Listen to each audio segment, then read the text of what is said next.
reacting to more videos, man. Celebrities brutally extorted by gangs. Gangs. Let's get it. If you want the uncut and extended version of this video that is 1 hour 14 minutes, go to patreon.com/traplawross. Also, you can now watch my new drops on Spotify, so go search me there. Here's the video. In the I don't know if you know this guy, but I swear he was beefing with most of these rappers, innit? I swear it's this guy, Traplo Ross, innit? I swear he was beefing with some rappers in there. Entertainment industry, getting your big break is just the beginning. Going from zero to hero seems like a monumental achievement, and while it seems like becoming a millionaire A-list celebrity means that you have life on easy street, things aren't quite as they seem. Because behind the glitz and glamour of Hollywood, there's a dark secret that nobody wants to admit. Not every millionaire is safe. Behind the red carpets, million-dollar chains, and Instagram flexes, some of the biggest celebrities have been silently paying the price just to stay alive. From rap legends forced to pay street taxes, to pop stars unknowingly funding criminal empires, becoming a megastar can put a mega target on your head. So today, we're going to be taking a closer look at the celebrities who got brutally extorted by gangs, and many of them are still too scared to speak out, starting with Chris Brown. Chris Breezy is a perfect example of a clean-hearted celebrity getting sucked into the murky world of gangs after he became a millionaire megastar. Born in Virginia, Chris Brown's upbringing was a million miles away from the red bandana-draped blood gang dominating the streets of South Central Los Angeles. Inspired by Michael Jackson as a child, Chris Brown was a natural performer, and he would quickly make a name for himself in the music industry, winning talent shows as a child. I think I did one actual talent show. It was at summer camp. Oh, okay. It was at like a summer camp I did. You better have won. Oh, I won. Okay, I was gonna say because somebody got bragging rights. Yeah, I know. I definitely won, and I did. It's funny. I did Thong Song Cisco. Oh man. Bro. And getting discovered as a teenager, eventually moving to New York and shopping his demo tapes to major record labels, resulting in a major deal with Jive Records, alongside the likes of Britney Spears and Justin Timberlake. His first major single, Run It, swiftly rose to the #1 spot on the Billboard charts, and he was instantly a multi-millionaire megastar. From here, he would go on to release hit after hit, landing more #1 songs and huge collabs with other popping artists at the time, like T-Pain. Chris Brown was a megastar with a clean-cut image that made him a brand-safe A-list celebrity with the whole world at his feet. But that would all change in 2009, when his relationship with a fellow A-list megastar, Rihanna, would come to a dramatic end as stories circulated of Chris Brown assaulting her. A police department release says the R&B singer and a woman got into an argument in a vehicle early Sunday. The release says, I remember when this shit happened, I was like 8 or something, bro. Yo, that was mad. I didn't even understand the full thing that happened. Like, my sisters were trying to tell me, and I was so confused. I was just like, wait, what? He did what? They're like, yeah, he did. Da, da, da, da, da. I was like, what? I was so confused, like. The argument escalated when they got out of the car. Police responded to a 911 call. Officials say they found the alleged victim, but that Brown had already left. This caused Chris Brown's image in the public to take a nosedive, losing his most lucrative endorsements and turning the public against him. This ultimately resulted in criminal charges. It's 5 years probation and 6 months community labor for Chris Brown for his beating of Rihanna. The sentence handed down Tuesday by LA Superior Court Judge Patricia Snag, as she also warned the R&B singer. It's so crazy. If this shit didn't actually happen as well, there probably wouldn't have been A$AP Rocky and Rihanna today, you know. Chris Brown and Thingy still would have probably been together. If this shit didn't happen, they probably would have still been together, yo. To stay away from his ex-girlfriend for 5 years. Chris claimed himself to have gone from the top of the world to public enemy #1, but interestingly, Chris Brown was able to bounce. Oh, my days. To me is basically freedom. It's a giant open universe where you Bounced back from his domestic violence convictions, but ultimately his image was forever tainted. He could never be the clean-cut, singing and dancing darling that he once was. He was now a convicted criminal, and despite never having grown up in the life of crime, unfortunately now, with a stain on his reputation, the streets would come knocking. What's clear is that by the early 2010s, Chris Brown was seen regularly wearing If you're on TikTok right now, repost. red and repping Fruittown Piru, a notorious blood set from Compton, California. But how this affiliation came to be is open to interpretation and rumors. Some have suggested that this was Chris Brown getting extorted or buying his way into the Blood Brotherhood for clout, while other rumors would circulate that he was actually jumped into the Fruittown Pirus at the young age of 16 after a brief spell in an LA jail where he apparently turned down no squabbles. One clip would even circulate claiming to show Chris being initiated into the gang, though it really seemed to just show him vibing with his set. Interestingly, Chris Brown had been performing with the former child star Bow Wow in LA as early as 2007, and Bow Wow was later caught on camera also yelling on Pyru whilst having a public meltdown during the filming of an episode of his reality TV show. Dance over here. What happened? One of y'all on Pyru. What happened? I just came out like, huh? What? Online rumors have also suggested that Chris Brown had been hanging out with people associated with the game's music label Black Wall Street already in the late 2000s. This label including artists like Compton Menace, a Fruittown Pyru rapper who made an appearance in Tyga and Chris Brown's 2010 music video for the song G Stuff. Another post on a forum would allege that by 2013, Chris Brown had been having blood protection already for years, specifically stating that a rapper called Parlay Star, an alleged Pueblo Bishop Blood, had taken Chris under his wing when Chris first moved to LA and even stood up for him during a beef with the former B2K R&B boy band member Raz B in 2010. On social media, a Twitter user would mention as early as 2011 that Chris Brown owed his life to Parlay and was paying him for protection, and people on Twitter would also take note of Chris Brown's 2011 song Last, where he raps how he's from Virginia but represents the Pyrus. The media would eventually take note too, like Spin Magazine, who would report in June 2012 how Chris Brown had allegedly been throwing up blood gang signs during his violent brawl with Drake at a club in New York City. Soon, gossip outlets like TMZ would also run articles seemingly shocked about footage of Chris Brown throwing up gang signs in the club. Chris was apparently even caught spray painting Fruits Pyru onto a wall in Hawaii of all places while on vacation. There were rumors that CB's gang affiliations were actually putting him in danger at this point, with TMZ also capturing Breezy getting pressed by some LA Crips while exiting a club in 2013. Yo, scary ass Chris. Is that bulletproof? Is that bulletproof? I'm a Crip. Hell yeah, bulletproof. Hey, I ain't never seen get in the car that fast. I love you, Chris. You my don't act like that. Then came two incidents of shootings a few years later at events that he was present at, one being a concert in San Jose where 5 people were shot, and another a pre-VMA party, the latter resulting in fellow Notorious Industry Blood Suge Knight. Wait, was that video with I remember the video, yeah, where he was like, oh, them niggas dancing or some shit, and he heard some guns going off. Oh, that video was mad, bro.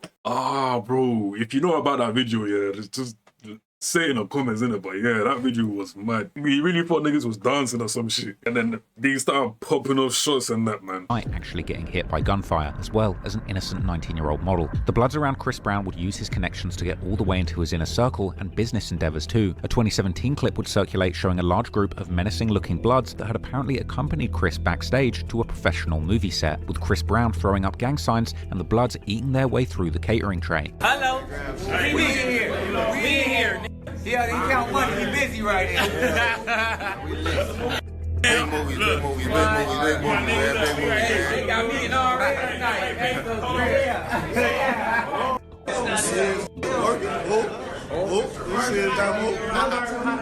St. Louis was popping. Blood, a whole lot of gangster shit. I need some bookies on there. Hey. They got the Bockley bit bookies. Blood, we up in here, though. Yeah, that way. Yeah, Fruittown, Athens, you know what I'm saying? Avenue Pyru, all that. We in this bitch, though. Yeah. While Chris Brown wasn't himself from the streets of LA or a Blood set originally, he was moving like he had true permission, throwing up the set with confidence and seemingly being accepted by the gang. His lyrics kept referencing his new set too. My teeth were falling to pieces and I needed a fresh start and I needed... Yeah, Like the 2013 song War For You, where Briss Breezy raps Chris Brown's got hands though and shit.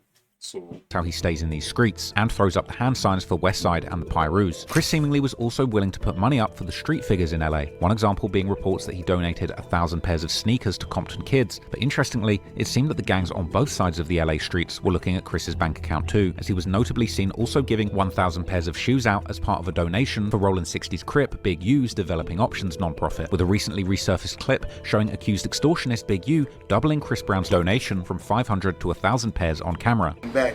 If you can go to the club and spend $80,000 on bottles, and you can spend $10,000 to go in the club, but you haven't done nothing to help the neighborhood, you know.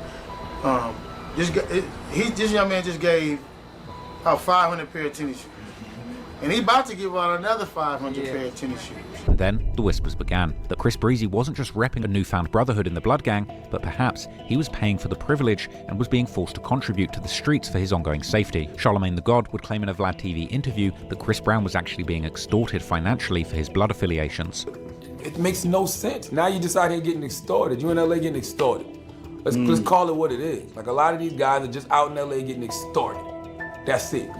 You're really paying for protection when you could just pay for protection the legal way. You shouldn't be allowed to wear it. If I was the Bloods, if I was the Crips, if I was the Fruit Town Pyrus or whatever. Which are Bloods? Fruit Bloods. If I was them, I'd be upset. However, conversely, respected Pyru, Wack 100, would also sit down for a Vlad TV interview, claiming that after 10 years of affiliation, Chris Brown at this point was truly a respected Fruittown Pyru native. Chris is from Virginia, and it seems like this thing came as an adult after he was already a multimillionaire. Am I right? Definitely. Chris Brown has been about 10 years of him been standing on, I'm from Fruittown Pyru. Well, he's not from Fruittown Pyru. Oh, he's from Fruittown Pyru. Has done the things that he needed to do from what I'm seeing and understanding. I swear these niggas, they be jumping you though. Cause these American niggas, they don't play, they are different, yo. Compared to niggas in the UK. These men will actually get you jumped. You have to get jumped in and shit like that, bro. You know, to get his respect. Some people on Reddit would suggest that Chris couldn't possibly be a real Fruittown Pyru due to his friendship with fellow Blood rapper YG, who represents the Treetop Pyrus, a big rival of the set, as the two had collaborated on the song Rodeo in 2020, with many commenting that this collab between two people claiming enemy gangs is proof that Chris isn't really living and dying by these affiliations. The war between the Treetops and Fruittowns is incredibly deadly, as was explained in a Hood War Stories documentary on the topic. In this episode, I'll be discussing the war between the Treetop Pyrus and the Fruittown Pyrus. There have been some rift developing between Pyru sets in Compton, mostly over women and drugs, but it was quickly squashed. This particular dispute between the Treetop Pyrus and the neighborhood Pyrus was different. It wasn't. Why does this nigga sound like his voice has got something in there, yo? yeah, bro, clear your throat, bro. Resolved, and things began to escalate. Furthermore, one vlog on Street TV actually claimed to show Fruittown Pyru members on their block denying Chris Brown's membership after both him and Soulja Boy claimed to be Bloods. I don't give a fuck about that Soulja Boy, Chris Brown shit. We don't need y'all, blood on about that. We bracket regardless without no celebrities or none of that, blood. The whole shit is just a publicity stunt to me, you feel me? Like, they just using good for fame, and this shit ain't nothing to play with. We got up in jail that had died and shed blood. We need to weed, man. This shit not nothing to play with. Interestingly, the Fruittowns would even demand payment for Chris repping the set. Tell him to get Fruittown out of his mouth and pay us. If you're gonna get paid for this Fruittown shit, pay us. Cause we the ones that's we making it known for you niggas, bud, on Pyru, man. Pay us, bud. Y'all pay-per-view, all that. Pay us, bud. But despite this, TMZ articles would circulate seeming to downplay Chris Brown's gang membership. The article revealed that unnamed leaders of the Fruittowns spoke to TMZ saying that they're actually AJ, man, love, man. I appreciate you, my boy. Down with Chris claiming that he's a Blood because he's hired several of them to work for him, and that Chris comes to the hood and hangs out with them, includes them in his music videos, and he donated 1,000 pairs of new shoes to Compton kids. Rap megastar Akon would claim that Chris Brown's gang ties actually essentially stopped him from reaching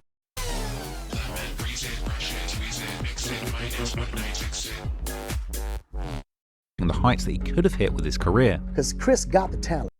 Nothing much, man. Nothing much, innit? Well, you, man. He's streaming on Twitch right now, or just TikTok. I'm streaming on both, you know. Twitch and TikTok at the same time. So, yeah. What about you? You just chilling now, bro? You stream today?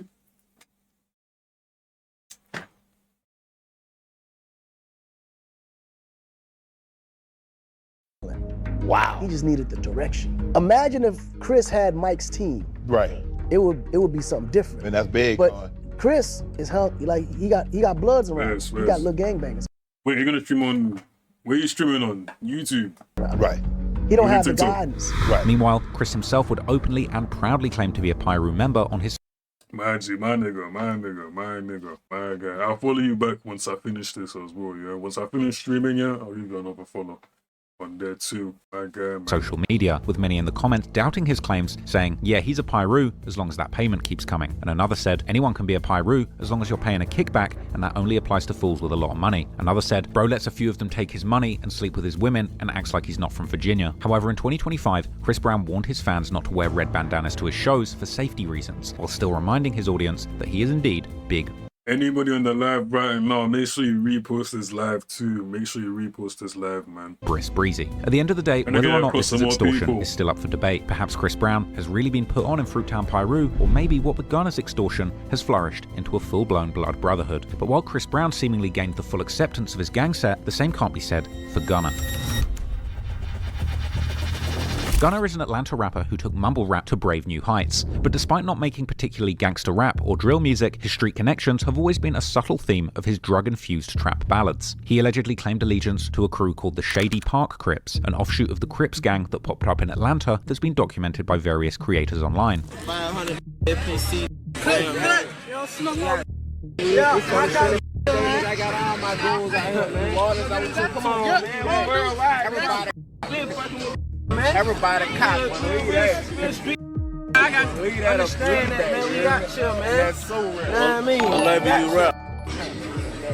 You already know that. What label you rap? FPC, Lime Records, matching.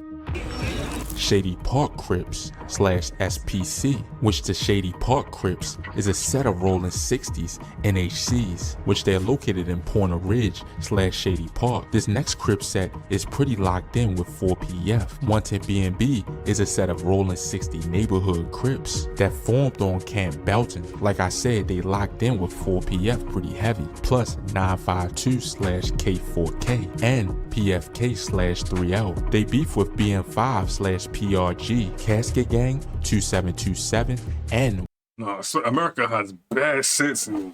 All these gang sets, bro. I don't know how anybody remembers all these sets, bro.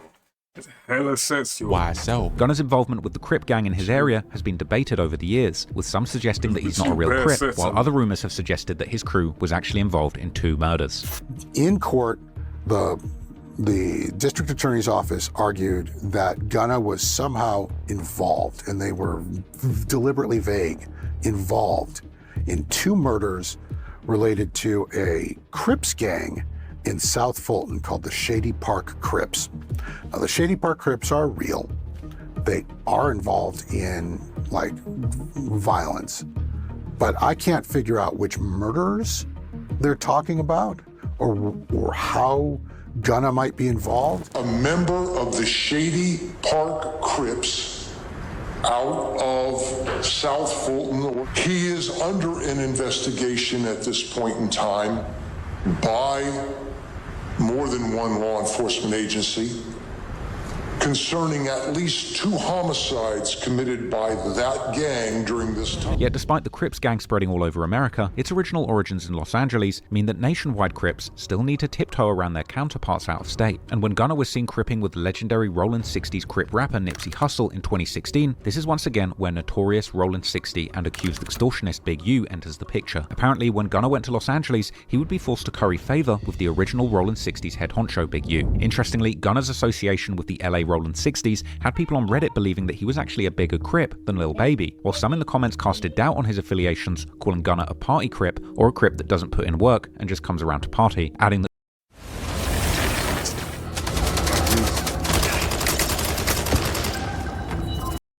Gunna has the Rollin' 60s behind him as much as Soulja Boy has the Fruittown Pyrus. In 2019, Gunna would attend Nipsey Hussle's funeral in LA, throwing up neighborhood Crip gang signs. But ironically, Gunna's close connection to the LA Crips meant that when the time came, he would have to contribute, especially in moments of tragedy. For example, when LA rapper Draco the Ruler died, who had connections to various Crip gangs who were part of his robbery crew turned rap collective, the Stink Team, and certified Rollin' 60s Crip, Brick Baby actually revealed to Vlad TV that Gunna ended up paying for Draco the Ruler's funeral. You said that Gunna paid for Draco's funeral.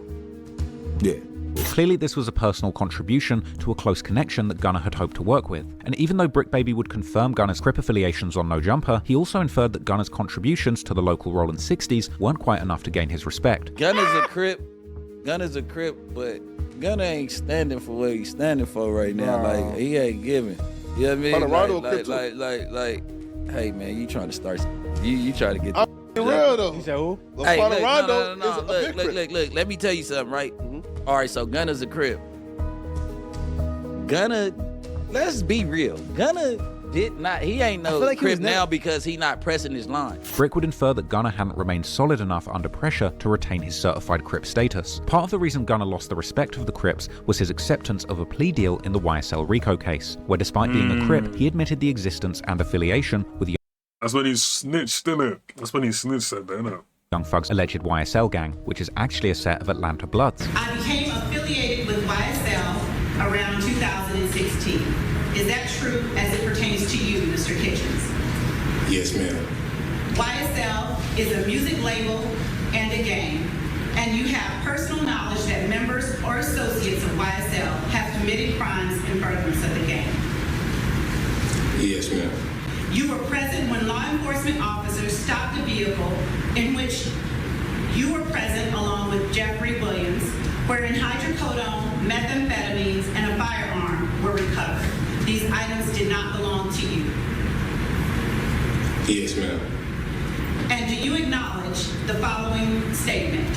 I recognize, accept, and deeply regret that my talent and music indirectly furthered YSL the gang to the detriment of my community. YSL as a gang must end. Is that your statement or acknowledgement? Yes. Gunna taking the plea deal and admitting YSL was indeed a gang completely trashed his credibility in the streets and the music industry. Despite not strictly snitching on anyone, people believe that admitting this betrayed the street code. But ironically, he was betraying a gang that he'd got in with through music rather than his original gang in the streets. But in the end, Gunna left both his blood and Crip ties behind, rapping how he had moved his mother out of Shady Park in his song Go Crazy that was released after taking the plea deal. However, this didn't stop the accused extortion king of LA attempting to keep his grips on Gunna, as Big U would come out following Gunna's snitching allegations to say that he was still supporting Gunna and that he didn't believe that he was a snitch. We're Gunna, right? This is my take on Gunna. I ain't seen nothing on Gunna. Gunna ain't never put ain't got no paperwork on Gunna. Gunna just, I feel, as far as he took his deal first, that was the only, but ain't told on nobody. Y'all fall into this other with these other call everybody a rat. They ain't got no paperwork. Rat, you gotta have paperwork. We're in Carter case.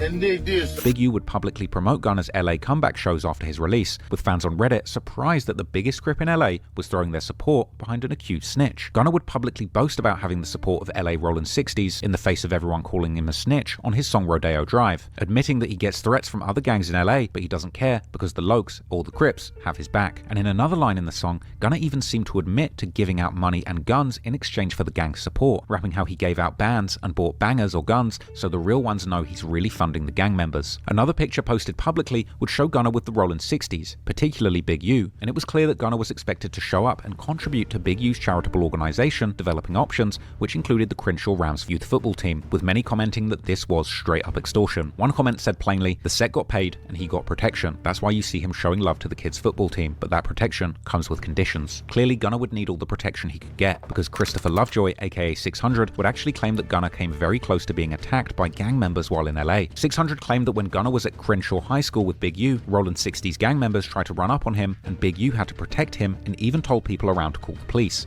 That Gunna was up at Crenshaw. Like what? Bro, yes ma'am, to my high school, right? They like, yeah, he was up there with Big U. Yeah? They say, but guess what though? Slid up there, trying to get at him. They said Big U was harboring it. Then, mind you, these niggas like, all them 6 old the police, cuz. Them harboring, cuz, bro. They say Big U told his people to call the police. And told, nah, man, this up here for the kids. You know, and told to call the police. Perhaps this was an example of Big U protecting Gunna, or perhaps, since we know Big U had a habit of robbing people of their stuff and giving it back. So basically it's like, cuz he'll be like, he'll manipulate things. Like, we'll go and do something, and as soon as we do it to, show up to the house like 10 minutes later when we trying to, you know, counting everything, right?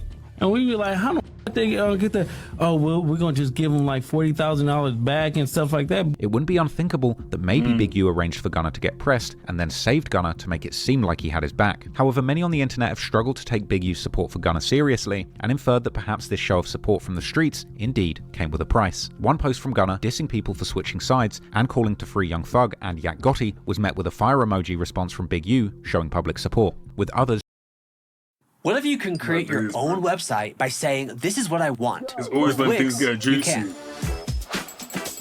Was joking Always in a when comment things about get this juicy, post man. that Big U was only showing support to keep getting his monthly allowance from Gunna. Others said that Gunna is bringing money and opportunities to the Rolling 60s, so they have to support him regardless of the allegations. Another person made a crazy comment pointing out that it was hypocritical of Big U to hate on Wack 100 for supporting confirmed snitch Takeshi 69, but then turning around and supporting Gunna, even predicting a Big U Rico 2 years before it happened, saying that Big U is attaching himself to Gunna for optics because he knew a Rico was coming, with some even going as far as to call him Big U-turn because of this. Whatever the reasons, it's still up for debate, but if Gunna was Nigga said big U-turn, bro. a case of a real gangster turned alleged Niggas are snitch funny, when things bro. got too deep, nobody faked their gang ties and ended up in deeper trouble than 6ix9ine.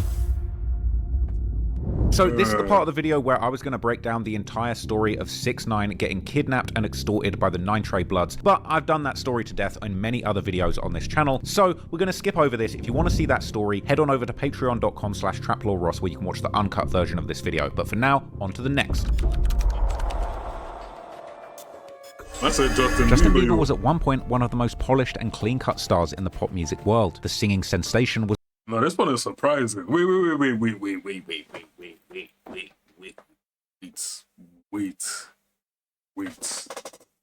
Wait.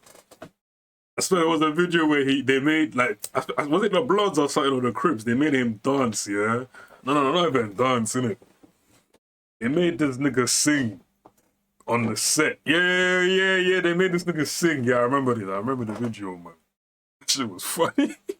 was discovered at age 13 no. by talent manager and marketing executive Scooter Braun, who together with pop and R&B sensation Usher ended up signing a young Justin to their RBMG Records. Bieber would be a star from the very No, he does, isn't it? He was coming up, he does. very beginning. His first EP, My World, in 2009 would go on to break records.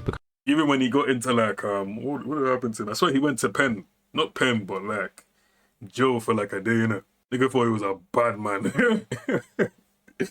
This nigga thought he was a bad man. Hey. Becoming the first debut project to have all 7 songs charting on the Billboard 100, and that was just the beginning, because the following year his song Baby would become a global mega hit, getting him 2 Grammy nominations and 4 AMA trophies, whilst the music video took over YouTube by getting over 1 billion views and becoming the most watched video on the platform. But eventually, at the pinnacle of stardom, he began to go slightly off the rails, and living in Hollywood with an enormous bank account made him easy food for the city's most vicious gangs. One video circulated claiming to show Justin with Selena Gomez in a rough bodega in Hollywood, being cornered by MS-13 gang members and eventually being forced to take off running in the alleyway. Fans up? I don't want you to do that. Huh? Alright. Hey, I got Justin Bieber here at the Swami though. Right here in my hood, homie.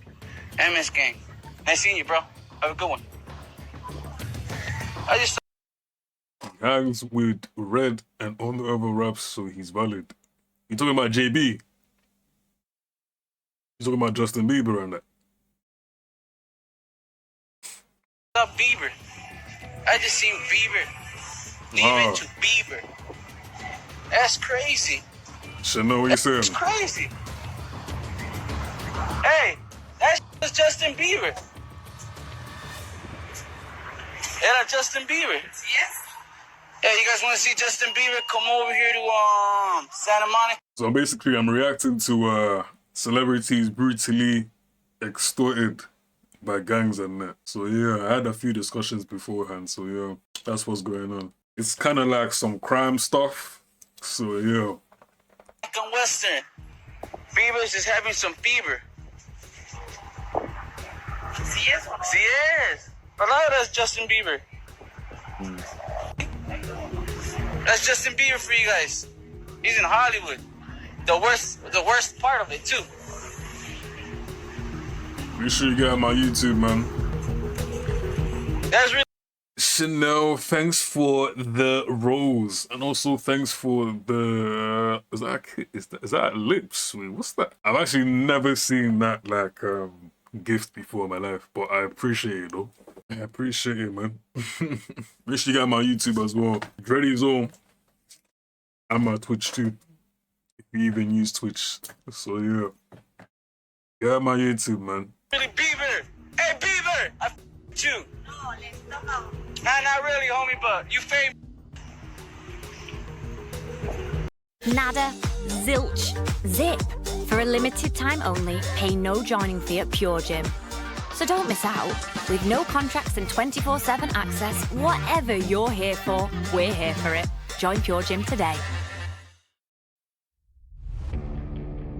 When I first started Eve, I was a minor, and I was really tired. Despite this video looking hilarious now, it seems that at the time, both Bieber and Selena Gomez's PR teams masterfully managed to suppress this clip from the media to stop it going viral. Another video would seem to show Justin in the wrong hood, surrounded by gang members who appeared to force him to sing and do push-ups for their... Yeah, bro, it was this video. Yeah, it was this one. It was this one, bro. This is the video I'm talking about, where they made him dance and sing and shit. Oh my god. Nigga looked scared. Nigga was shook, yo. Hey. Amusement on camera. Stupid, I'm not even Justin Bieber in the hood, he in the trenches with the kid, chemo. Justin Bieber. On the sake. That's dope, watching it grow up. Hey, What's the deal, man? What up, bro? We're gonna go play some Justin sports. Bieber, man. What's going on, man? What's up, man? Nice to meet you. You ain't trying to get balled up. I want to play some ball.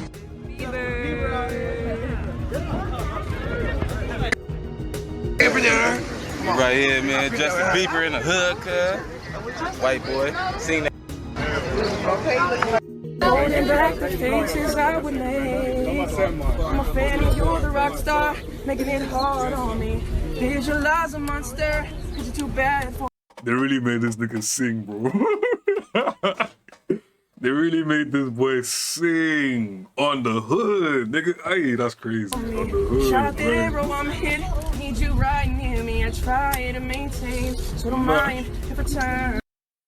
You know what this kind of reminds me of? That, you know when flipping GMs in the UK be like, oh, yeah, dance for my, bro. Some humiliation thing. No, this is mad. This is mad. Okay. 5, 26, I'll shoot 7, my little homie. 8. Bro, push-ups as well. Oh, God. Push-ups as well. You push it like everybody else. Our shoes on at the 12. Push it. 15, 16. 17, 18, this is literally 19, a humiliation ritual, man.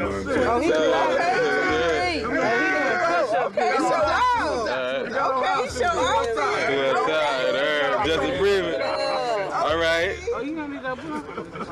Claims would later circulate on the California gang subreddit that Justin's car had actually broken down in the Imperial Court's hood, with the gang in the area being the PJ Watts Crips, who were the ones who allegedly made him do push-ups in the street, with a video of Bieber, together with an alleged PJ Watts Crip OG circulating on Reddit. Funnily enough, some Redditors actually seem to respect Justin for appearing to keep his cool in the hood and kicking it with the set. One commenter said how he appreciated Biebs not going Hollywood and actually deciding to kick it with the gang, while another commenter accepted his certification as a Crip, calling him Justin Sieber. However, some denied this sentiment and claimed that because he's a rich white boy, he was never really in any danger. Others suggested that in reality, Justin was just doing what he had to. Someone said bro was singing for his life.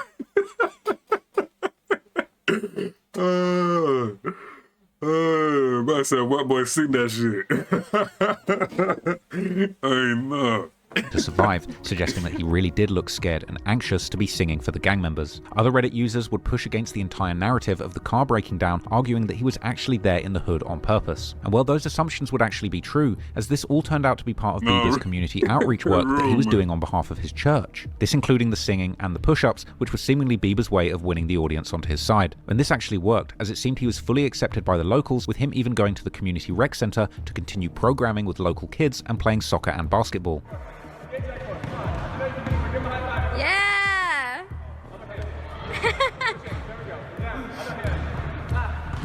Let's go. Let's go. Let's go.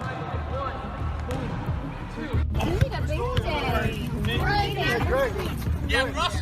Kyle.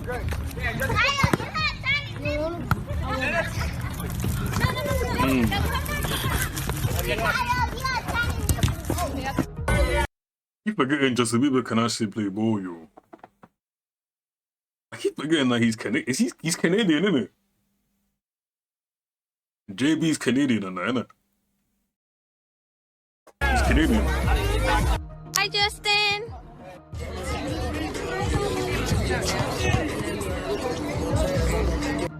Look at Bing Bing big ass. He's bigger than everybody. Right.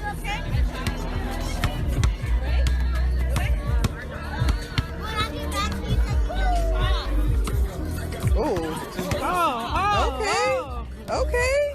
But while this story about the Crips applying pressure to Bieber turned out to have a pretty uneventful explanation, behind the scenes, shady criminals had actually been attempting to shake Bieber down for his money for years, and he would be found at the center of a $1 million extortion plot. According to reports, Justin Bieber was contacted by an unidentified man who claimed to be in possession of a clip of Bieber telling a racist joke on camera back when he was 15. Oh, wait. You see that one, yeah? I think I've seen that video too.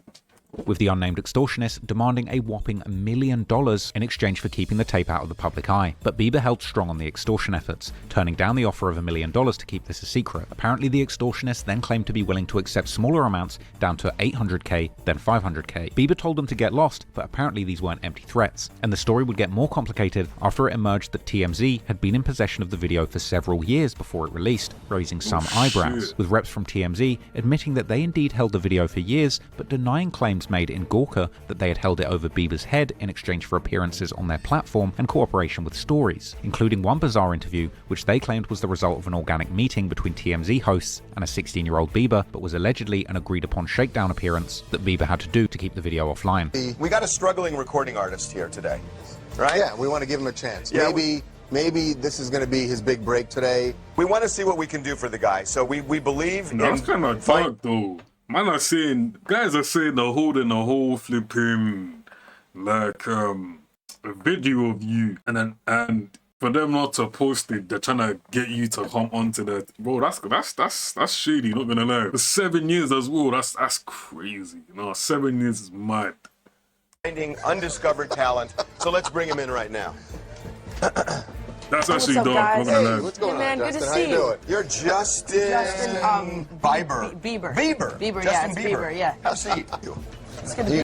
I can't lie, it tells you a lot about all these radio station or these people, whatever you want to call them, innit? It tells you a lot about the character and that, but holding that for 7 years, nigga was literally 15. Nigga was 15. They had that since.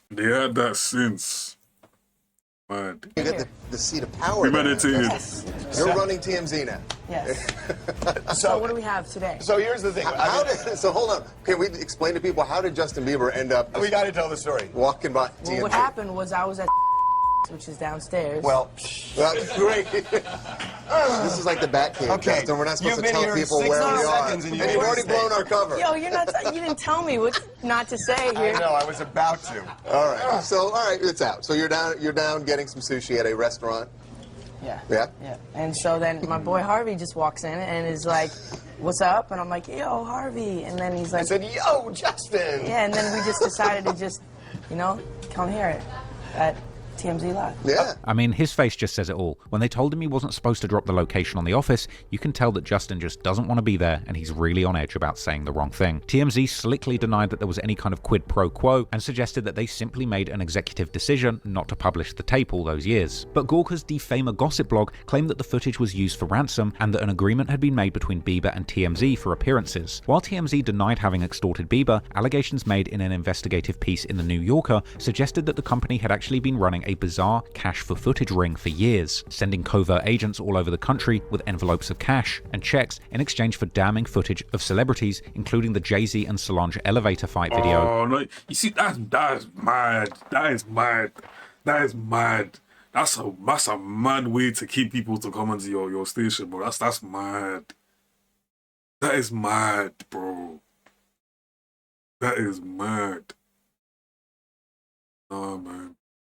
A Tupac Shakur tape, and even an $80,000 exchange that TMZ had made to get their hand on the Justin Bieber racist joke tapes. The New Yorker actually claimed that Harvey Levin from TMZ was a master manipulator of the media and that he knew how to spin content out of the allegation in the video before even releasing it, with staffers saying that they owned every angle related to the video and creating plans of running all different kinds of stories of people reacting to the incoming racist comments, seeking reactions from his family, friends, to the NAACP, with micro stories about the tape all contributing to the virality of the the ongoing expose. Apparently when Justin Bieber learned what was going on behind the scenes, he had a full-on meltdown and confessed to his team that the video was indeed real and that he thought he deleted it from a laptop that was later stolen. Justin's manager, Scooter Braun, even pleaded with Harvey Levin from TMZ not to post the video, initially being told savagely that they were going ahead with the release and that he'd need a statement from Scooter by the morning. But apparently overnight, Levin couldn't sleep and had a change of heart, promising not to post the video the next morning. And when Bieber's mentor Usher found out about the tape, a furious Usher allegedly sat Bieber in a room and played him racist videos to drive home just how hurtful these words could be. But regardless of TMZ's role in whipping up a frenzy, within a week of the anonymous extortion attempt, the two compromising videos did end up surfacing on TMZ, one of which depicted Bieber saying the N-word. One less lonely. One less. It's the video. Lonely. There's gonna be one less. If I kill you, I'll be part of the KKK. And another video which sometimes your tracks are right there, but there's still something missing. Co-producer is going to give you unique sounds that actually fits your track in seconds. Let me show you. Depicted Bieber telling multiple That's mad. Hey. racist jokes about black people. In the brief clip, Justin Bieber can be heard telling a joke, and the punchline is a racial insult. Father's Day. What does it mean? That's just straight. Why are black people afraid of chainsaws? Don't even say it. Don't. Despite the savage extortion attempt and public humiliation, in the end, after it leaked, Bieber owned up to the content of the videos, apologizing publicly and saying as a teenager he didn't realize the power of these words. Ultimately, whether Justin Bieber's run-ins with gangs were accidental or planned, there's one celebrity who seemed to have intentionally rubbed shoulders with gangs, eventually growing so tired of their drama that it actually forced him to flee the city of LA. And that person is basketball star Shaquille O'Neal. Oh, good.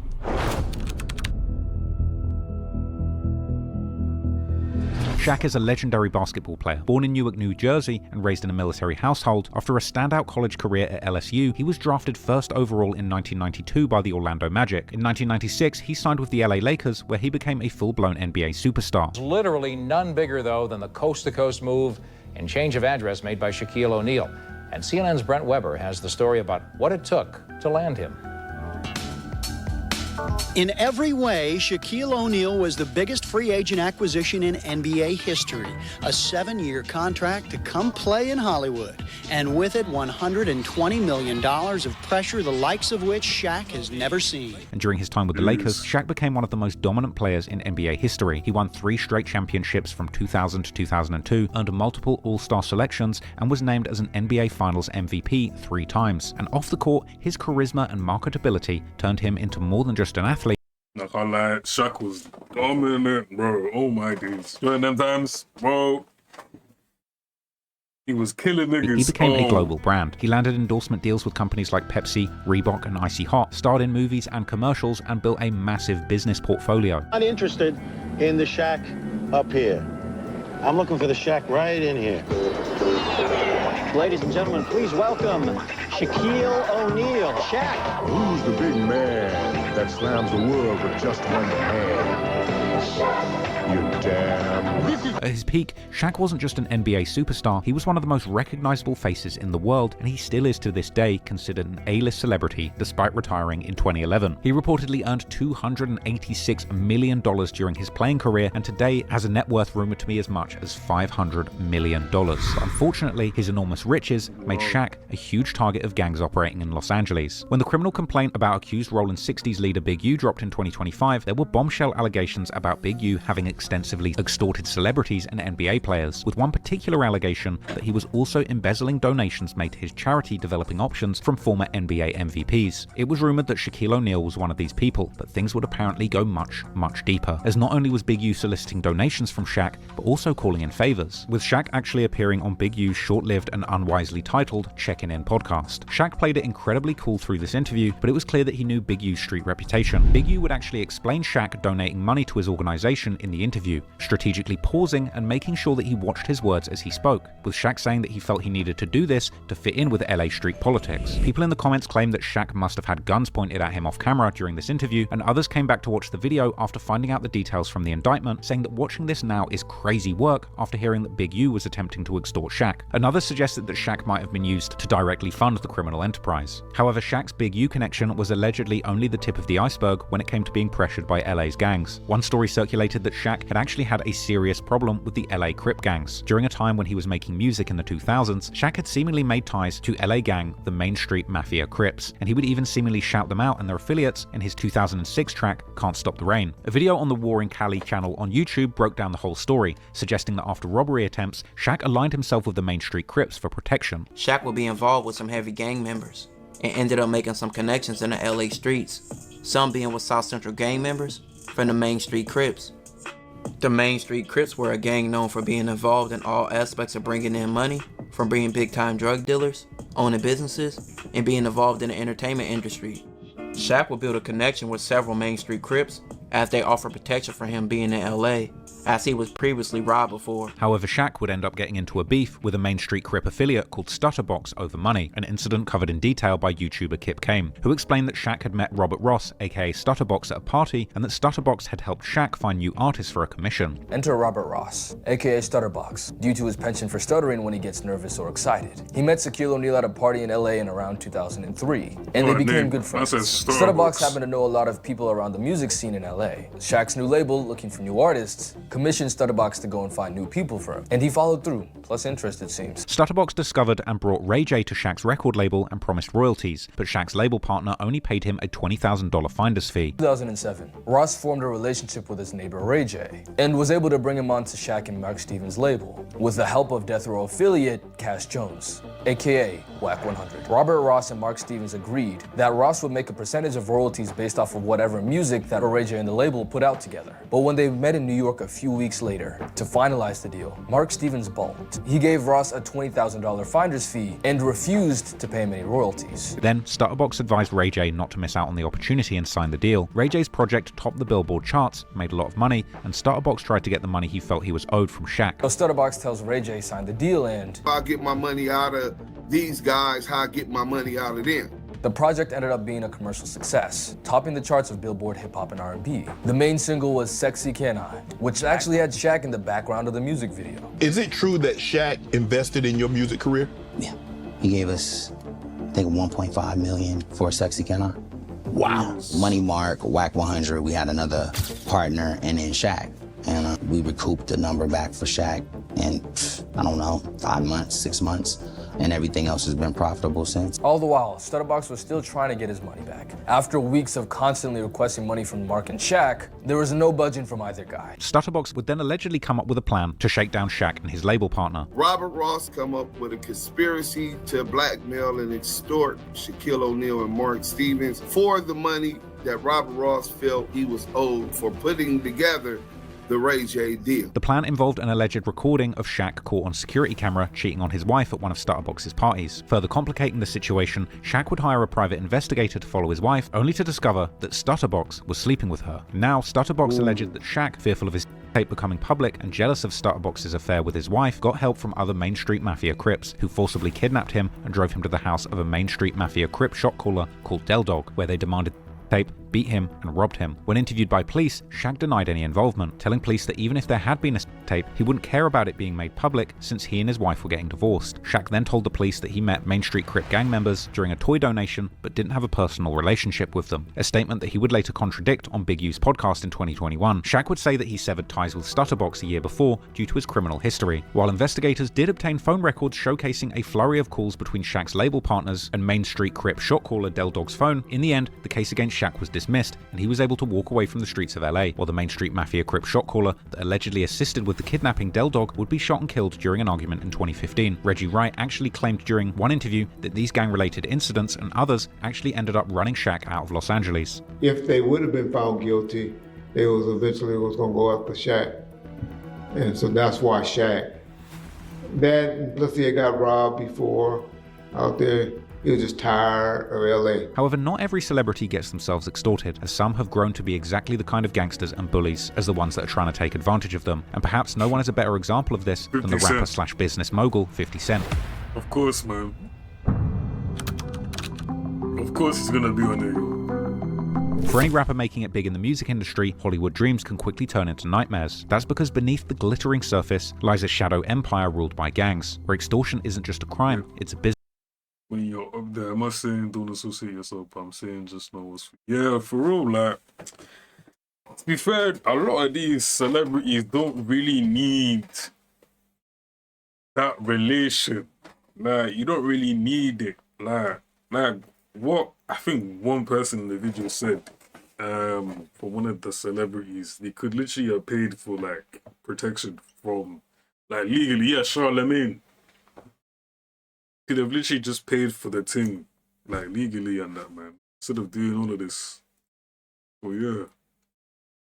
Business model. Yet in the rap game, there's one name that's bulletproof to these tactics: Curtis 50 Cent Jackson. Born in South Jamaica, Queens, 50 was raised by a drug-dealing mother who got murdered when he was just 8 years old. My mother passed when I was like 8 years old. I went to live with my grandparents.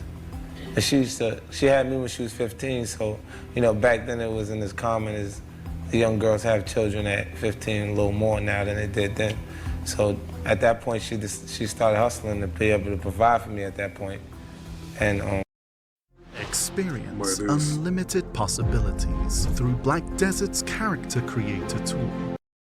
She got killed when I was like 8 years old. So when you say hustling, she was involved with what? She was... Yeah, selling drugs. Selling drugs? Yeah. Okay, and she was killed as a result of that? Yeah. By 12, he was hustling crack, dodging cops, and learning the rules of the streets. And so how old were you when you got involved in selling drugs yourself? Around 12. 12 years old, man. Well, when I got to high school, my first year, I got arrested at school. And how old is that? Because I'm not sure. High school was about 17, 16? Yeah, 16. Okay. To 50, this wasn't a rap persona, it was his life. And just after breaking into the rap scene with his 1999 track How to Rob, where 50 fantasized about robbing the era's biggest rappers and singers, the following year, 50 took 9 bullets at point-blank range, including one to the face, his facial wound resulting in a swollen tongue, the loss of a wisdom tooth, and a slightly slurred voice. This wasn't just a random act of violence. According to people like ex-NYPD detective Bill Courtney, this was a hit orchestrated by forces that had connections to Ja Rule, as the shooting allegedly occurred after 50's people robbed Ja Rule for a watch, resulting in a fight between 50 and Ja. 50 Cent drops Ghetto Quran. And then at one point, 50 Cent and Ja Rule get into it. Now, from what I understand, and I've talked to a few people about this, one of 50 Cent's people ends up robbing Ja Rule for a watch. And 50 kind of got thrown into that situation because of his affiliation with it. Right. So a fist fight happens. And, you know, depending on who you talk to, you get a slightly different story. You know, allegedly 50 punched Ja, but then Ja said he punched 50. Who knows? Right. Who knows? But there was some sort of altercation and things started getting bad. And at the time, Ja Rule was the big rapper out of Queens. Ja Rule was signed to Murder Inc., and Murder Inc. was allegedly linked to New York drug lord Kenneth Supreme McGriff, with Ja even giving shout-outs to Supreme during shows. I'm a Supreme in the house. What up? You know, whole Murder Inc. family in the smoke.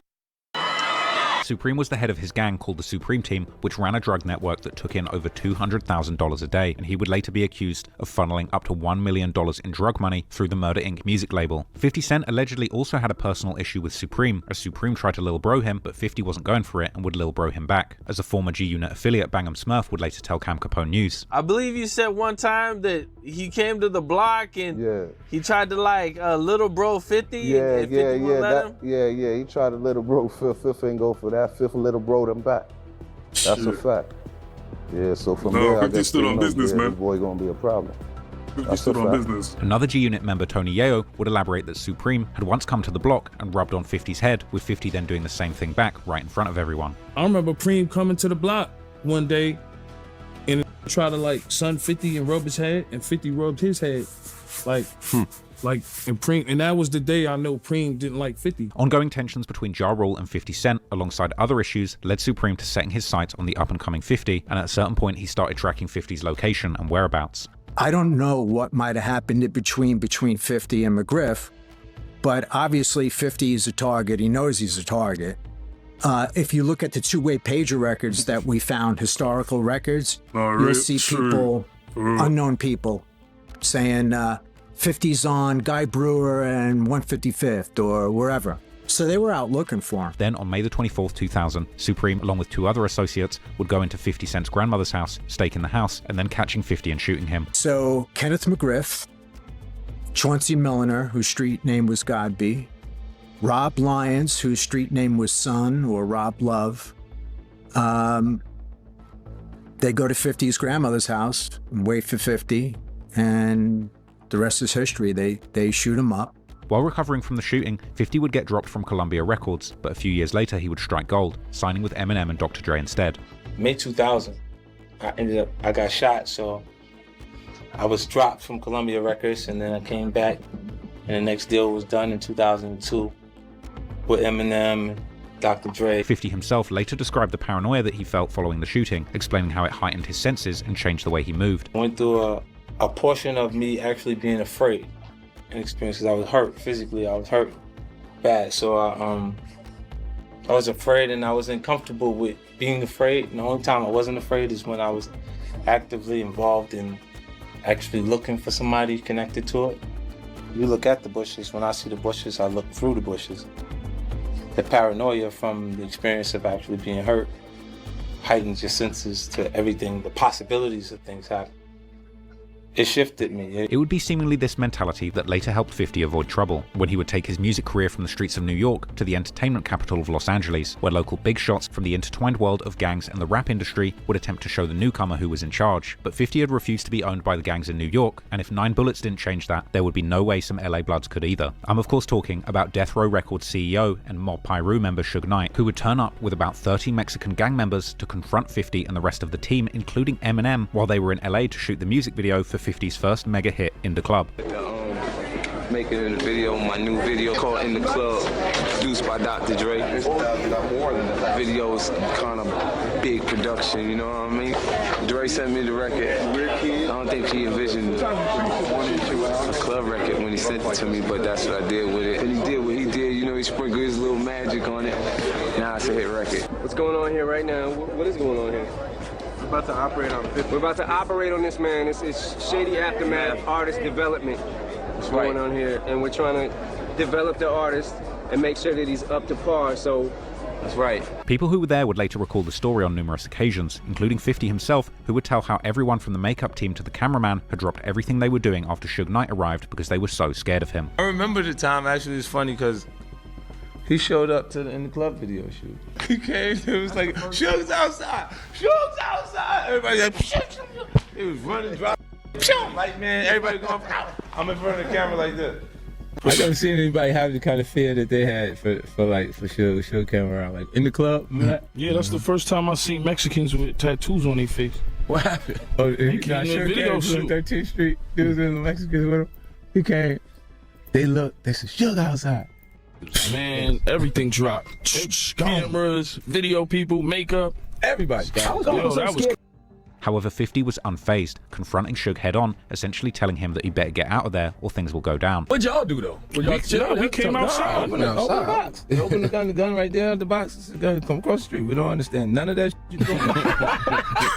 I don't know what they were running for. Open the box, get out of there, go. And according to 50, Eminem and his best friend, the late rapper Proof, would also confront Suge, with Proof being particularly angry to meet him due to the rumor that Suge had gotten Tupac killed. Eminem came outside too. Yeah, you know, M had a different thing going on, like him and Proof. Proof cussed him out a couple times. Like, I seen him places and just rest in peace to Proof. He was a wild boy. Yeah, he didn't care. Like, you know, he'd do it. Yeah, because I think what happened was Suge tried to shake Proof hand, and Proof was like, you said you killed Pop, get out my face. Bizarre from Eminem's D12 group, on the other hand, would say that the situation was like a Mexican standoff scene straight out of an old-school John Wayne Western, which would end with Suge simply taking a puff of his cigar and making a hand motion to his posse that it was time to leave. I just heard somebody say, Suge Knight's here. And I looked, and Suge was there, and but he had some essays with him though. You know what I'm saying? He all essays. And he looked at Fifth, and Fifth was like, what's up? What's up? And Suge just, like, he hit a cigar one time, and then he did like this little, they wrap it up, and then everybody just turned around and left. No, I can't lie. 50, yeah, he stands on business, I'm not gonna lie.